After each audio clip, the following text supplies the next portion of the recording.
Atlanta, AP. A federal judge on Monday said U.S. Senator Lindsey Graham must testify before a special grand jury in Atlanta that is investigating whether former President Donald Trump and his allies broke any laws while trying to overturn his narrow 2020 general election loss in the state. Attorneys for Graham, RSC, had argued that his position as a U.S. Senator provided him immunity from having to appear before the investigative panel and asked the judge to quash his subpoena.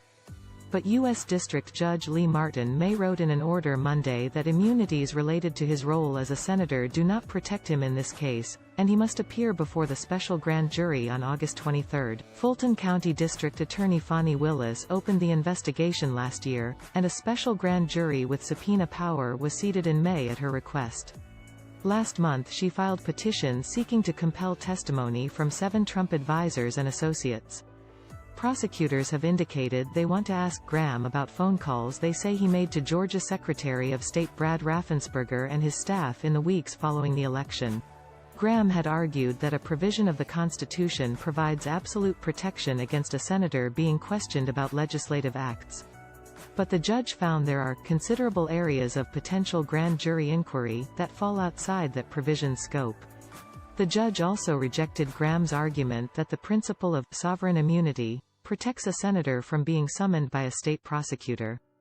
Graham also argued that Willis, a Democrat, had not demonstrated extraordinary circumstances necessary to compel testimony from a high-ranking official.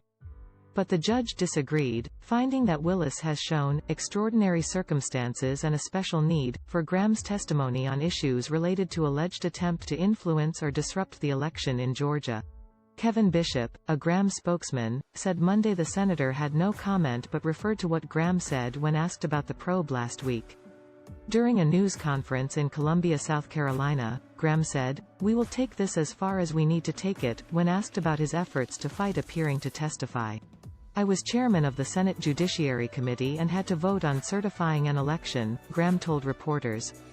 "This is ridiculous. This weaponization of the law needs to stop. So I will use the courts. We will go as far as we need to go and do whatever needs to be done to make sure that people like me can do their jobs without fear of some county prosecutor coming after you." During the calls cited by Willis, Graham questioned Secretary Raffensperger and his staff about re-examining certain absentee ballots cast in Georgia in order to explore the possibility of a more favorable outcome for former President Donald Trump, Willis wrote in a petition. Graham also made reference to allegations of widespread voter fraud in the November 2020 election in Georgia, consistent with public statements made by known affiliates of the Trump campaign, she wrote. Republican and Democratic state election officials, courts and even Trump's Attorney General found there was no evidence of any voter fraud sufficient to affect the outcome of his 2020 presidential election loss to Democrat Joe Biden. Associated Press writer Meg Kinnard contributed